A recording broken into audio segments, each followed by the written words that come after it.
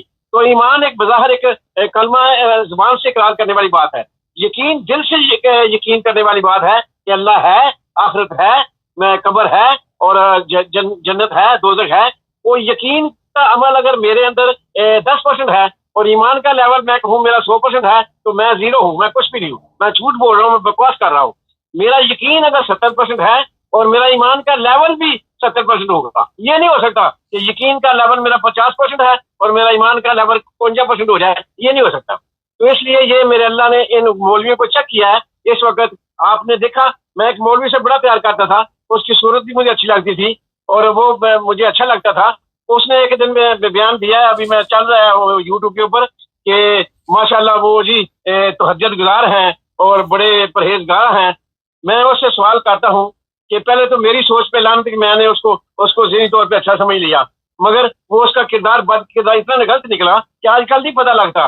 یہ وہی دجال کا وقت ہے کہ صبح یہ لوگ جو ہے نا مسلمان ہوں گے اور ظہر کے وقت یہ کافر ہو جائیں گے. تو ان کا ایمان بکتے دے نہیں رکھتا، جس طرح مرزے کا ایمان بک گیا، دوسروں کا ایمان بک گیا، یہ لال ٹوپی والے کا ایمان بک گیا. اور یہ اس بندے نے جب کہا ہے بھائی تو نے تہجد کو دیکھا ہے اس کو پڑھتے ہوئے، اور اگر تہجد ہی سب کچھ ہے تو پھر ظلم کہاں گیا؟ اگر تہجد پڑھنے والا ظلم کرتا ہے تو اس کی تہجد کہاں گئی، اس کا ایمان کہاں گیا؟ وہ تو مسلمان ہی نہیں ہے. حجاج بن یوسف بھی 10 پارے پڑھتا تھا تہجد کے وقت، تو کیا وہ جنت میں چلا گیا؟ وہ جہنم میں چلا گیا. تو یہ مولویوں کا مبارک صاحب ایک امتحان تھا. آپ کے سوال کا جواب یہ ہے، یہ خریدے گئے ہیں، یہ بکے ہیں اور یہ اس طرح ہی چلتا آتا ہے. کوئی تھوڑے پیسوں پہ بک جاتا ہے، کوئی زیادہ پیسوں پہ بک جاتا ہے، کوئی علی مرزا کی طرح بگ بردرز کی جانچ میں آ جاتا ہے. تو یہ سارے بکنے والے لوگ ہیں. ان کا ایمان اللہ جل شانہ مختلف طریقوں سے چیک کرتے ہیں اور یہ ہم ایک امتحان سے گزر رہے ہیں، پوری قوم ایک امتحان سے گزر رہی ہے. اس میں جج فیل ہو گئے، صحافی فیل ہو گئے، وکیل فیل ہو گئے، جج جنرل فیل ہو گئے، بیوروکریٹ فیل ہو گئے. اس سارے کے سارے فیل نہیں ہوئے، اب وہی فیل ہوئے ہیں جن کا ایمان اور یقین تقویٰ فرعون کے اوپر تھا. تو اس لیے یہ بات اس میں کوئی فرق نہیں پڑنے والا. یہ ایک زوال کا سبب ہے اور مسلمانوں کا یہ زوال ہے، کافی دیر سے چل رہا ہے، اب زیادہ ہو گیا ہے. تو اس لیے اس میں تبدیلی کوئی کیا آنی ہے؟ اسلام کا بیڑا گھر پہلے بھی تھا. مسلمان تو مدرسے سے نہیں نکلتے، وہاں تو یا تو وہابی نکلتا ہے، یا سنی نکلتا ہے، یا دیوبند نکلتا ہے، یا انگوٹھے چومنے والا نکلتا ہے، یا صحابہ کا نکلتا ہے، یا اللہ بیع کا نکلتا ہے. یہ نہیں نکلتے. یہ مسلمان نہیں مدرسے پیدا کرتا، یہ ایک تفرقہ بازی شرک پیدا کرتا ہے مدرسے. اگر مدرسے صحیح مسلمان پیدا کریں تو آج پوری دنیا کے اندر جتنے مدرسے ہیں نا، مسلمان پوری دنیا کے اندر چھا جائیں. یہ ہے آپ کا سوال کا جواب. آپ ابھی یہ کہہ رہے ہیں محمد علی مرزا کا اپنا چیمہ صاحب، اس کے اوپر 295 ٹھوک دی گئی اور وہ پکڑ کے لے گئے، 3 مہینے پتہ نہیں کتنی دیر وہ جیل میں رہا. اس سے ظاہر ہے انہوں نے کہا ہوگا کہ اب آپ نے جناب ہمارے حق میں بیان دینا تو پھر ہی آپ باہر جا سکتے. اب وہاں پہ رہ کے بندہ سچ تو بول نہیں سکتا، تو اس میں کیا کدھر جائے بندہ؟ جب سچ بولے گا تو وہ 295 ٹھوک دیں گے اس کے اوپر. میں کہتا ہوں جی کچھ بھی نہیں ہوگا. موت ہے نا، جب موت کے اوپر یقین ہے کہ عمران خان بھی تو ڈٹا ہوا ہے نا، عمران خان بھی تو کھڑا ہوا ہے نا.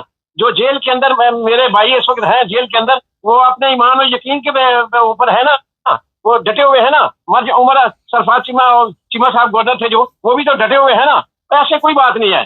جب مرنا ہے موت نے آنا ہے. اگر میں اپنا موت کے ڈر سے اس کے فرعون کے آگے جھک جاؤں گا تو کیا ہوگا؟ موت تو میری پھر بھی آنی ہے مبارک صاحب. یہی ایک امتحان ہوتا ہے اور اس امتحان میں اگر اکیلا عمران نہیں ہے ذمہ دار کہ وہ پاس ہو جائے باقی ساری قوم فیل ہو جائے. نہیں، یہ جس نے کھڑے رہنا ہے اسی نے اپنا جنت کمانی ہے.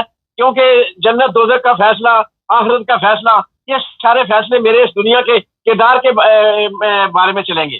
جو میرا کردار ہوگا اسی کا پھل مجھے ملے گا. یہ تو ایک ایمان ہے مسلمان کا، اس بات پہ یقین ہے کہ ہم نے یہ کرنا ہے. تو یہ امتحان میں فیل ہو گیا ہے علی مرزا صاحب. لعنت ہے ان کے اوپر، لعنت ہے ان مولویوں کے اوپر، لعنت ہے اس جو ہے اشرفی کے اوپر، لعنت ہے ان ملا کے اوپر جو اپنا ایمان بیچ رہے ہیں تھوڑے سے پیسوں کے لیے اور تھوڑے سے اپنے وزارت اور یا مشہوری کے لیے جو ایمان بیچ رہے ہیں. یہی تو امتحان ہے. اس لیے تو یہ جہنم میں جائیں گے. یہ سارے حافظ قرآن اور بڑے بڑے عالم، بڑے بڑے فتوی مولوی، اللہ جل شان انہوں نے